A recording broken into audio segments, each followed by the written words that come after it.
வணக்கம். துருவ நட்சத்திரம் டீசர் ஸ்லீக்காக ஸ்டைலாக செம்ம கிளாஸியாக கட் பண்ணியிருக்காங்க. எனக்கு தெரிஞ்சு தமிழ் சினிமாவில் one of the best cut டீசர்ஸ்னே சொல்லலாம்.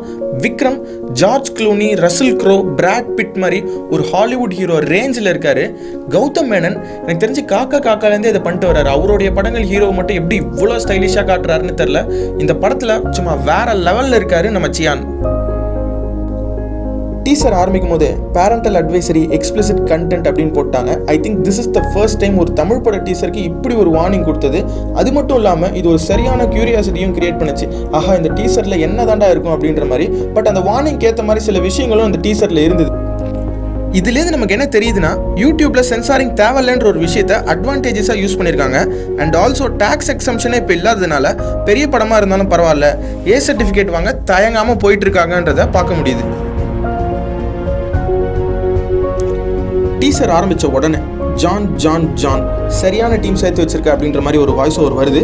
இந்த வாய்ஸ் நம்ம முந்தைய டீசர்களில் பார்த்த வாய்ஸ் இல்லை. இதில் ஒரு மலையாளி ஆக்சென்ட் இருக்கு. அண்ட் ஒன் மோர் திங், இந்த படத்துடைய மெயின் வில்லனா மலையாளம் ஆக்டர் விநாயகன் நடிக்கிறார் அப்படின்ற மாதிரி அனௌன்ஸ்மெண்ட் பண்ணியிருந்தாங்க. இந்த டீசரில் விநாயகனோட ஃபேஸ் எங்கேயுமே வரலனாலும் இந்த மலையாளி ஆக்சென்ட்டை வச்சு பார்க்கும்போது இந்த வாய்ஸுக்கு சொந்தமானவர் விநாயகனாக இருப்பாரோ அப்படின்ற மாதிரி ஒரு சந்தேகம் ஏற்படுது. இந்த டீசர் மூலியமா ஜானுக்கும் அவருடைய சீக்ரெட் டீமுக்கும் இருக்கக்கூடிய ஸ்ட்ராங்கான பாண்டிங்கை சூப்பராக எஸ்டாப்ளிஷ் பண்ணியிருக்காங்க. ஏன்னா ஒரு ஷாட்ல பார்த்தீங்கன்னா மொத்த டீமுமே வந்து ஜானை மீட் பண்ணுறதுக்காக வராங்க. அப்போ ஜானுக்கு வந்து சால்ட் அண்ட் பெப்பர் லுக் இருக்கு, மற்ற டீம்மேட்ஸ்க்குமே வந்து கொஞ்சம் ஓல்டர் லுக் இருக்கு. ஒரு 2-3 ஷாட்ஸ் தள்ளி பார்த்தீங்கன்னா அதே டீம் யங்கா இருக்காங்க. ஜானுக்கு வந்து பிளாக் ஹேர் லுக் இருக்கு. அப்போ வந்து ஒரு மிஷனை வந்து எக்ஸிக்யூட் பண்ணிட்டு இருக்காங்க. ஸோ கண்டிப்பாக மிஸ்டர் கேவை சேவ் பண்ண வேண்டிய இந்த ஆப்ரேஷன் இந்த டீமுடைய ரீயூனியனாக தான் இருக்கும் அப்படின்னு நம்பப்படுது. ஹெலிகாப்டர் கீழே சியான் விக்ரம் நடந்து வர அந்த ஷாட், ஒருத்தனை அடிச்சு கார் கண்ணாடியை உடைக்கிற அந்த ஷாட்லாம் வேட்டையாடு விளையாட ஞாபகப்படுத்துது. எஸ், இந்த மாதிரி ஒரு படத்தை தான் நம்ம கௌதம் மேனன் கிட்ட ரொம்ப நாளாக எக்ஸ்பெக்ட் பண்ணிட்டு இருந்தோம்.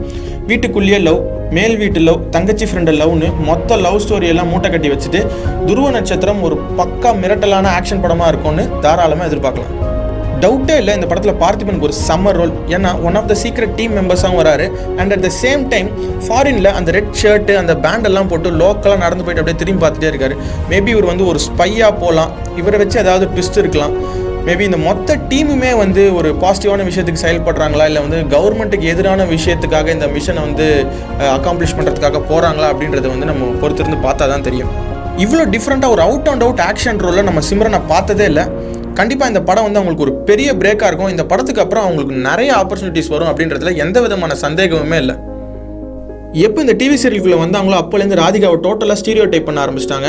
இந்த படத்தில் அவங்களோட லுக்ஸு, அவங்க one of the secret team மெம்பர்ஸாக இருக்கிறத பார்க்கும்போது இந்த படம் அவங்களுக்கு ஒரு டிஃப்ரெண்ட்டான அவுட்டிங்காக இருக்கும்னு தாராளமாக சொல்லலாம். நல்லா பார்த்தீங்கன்னா இந்த படத்தில் ஒரு பொண்ணு பாய் கட் பண்ணிட்டு வராங்க, சண்டை போடுறாங்க, ஷூட் பண்ணுறாங்க, throughout the teaser travel பண்ணுறாங்க. ஐ திங்க் ஒரு சின்ன ஆர்டிஸ்ட்டாக இருந்தாலும் இந்த படத்தில் அவங்களுக்கு ஒரு சூப்பர் ஸ்க்ரீன் ஸ்பேஸ் இருக்கும்னு நினைக்கிறேன். இந்த மொத்த டீம்லேயே டிடியும் ராதிகாவும் தான் ஹேக்கர்ஸ் போல். ஸோ சில ஷார்ட்ஸ் எல்லாம் ஒன்று சேர்த்து வச்சு பார்க்கும்போது இவங்க கொடுக்குற இன்ஃபர்மேஷன் மூலியமாக தான் இவங்களோட கனெக்டடாக இருக்கிற விக்ரமும் சிம்ரனும் யாரையோ ஒருத்தர் அட்டாக் பண்ணுறதுக்காக போயிட்டு இருக்கிற மாதிரி தெரியுது. அந்த கிளைடர்லேருந்து கீழே குதிக்கிறவர் வந்து விக்ரம்னு தான் நினைக்கிறேன். சிஜி ஒர்க் கொஞ்சம் பார்க்க அன்ஃபினிஷ்டாக இருக்கிற மாதிரி தெரியுது. பட் ஒரு ஃபைனல் ப்ராடக்டாக அதை பார்க்கும்போது வேற லெவலில் இருக்க போகுது. இந்த காஸ்டிங் அண்ட் லுக்ஸ் எல்லாம் பார்க்கும்போது துருவ நட்சத்திரமும் மற்ற கௌதம் மேனன் படங்கள் மாதிரி ஓவர் லார்ஜ் பீரியட் ஆஃப் டைமுக்கு நடக்கிற ஒரு கதை மாதிரி தான் தெரியுது. இந்த 11 பேர் கொண்ட பேஸ்மெண்ட்டில் இந்த முக்கால்வாசி காஸ்டிங் அடங்கிடுது. முதல் 2 பேர் வந்து நியூ ஃபேஸஸாக இருக்காங்க.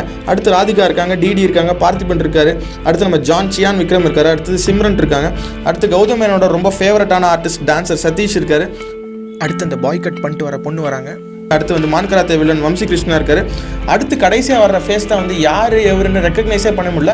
அண்ட் இன்னொரு ஒரு முக்கியமான ஒரு விஷயம், இந்த படத்தில் 2 ஹீரோயின்ஸ் இருக்காங்க, ஐஸ்வர்யா ராஜேஷ் அண்ட் ரீத்து வர்மா. 2 பேருமே வந்து இந்த டீம்லேயும் இல்லை. And at the same time இந்த டீசரில் அவங்கள காட்டவே இல்லை.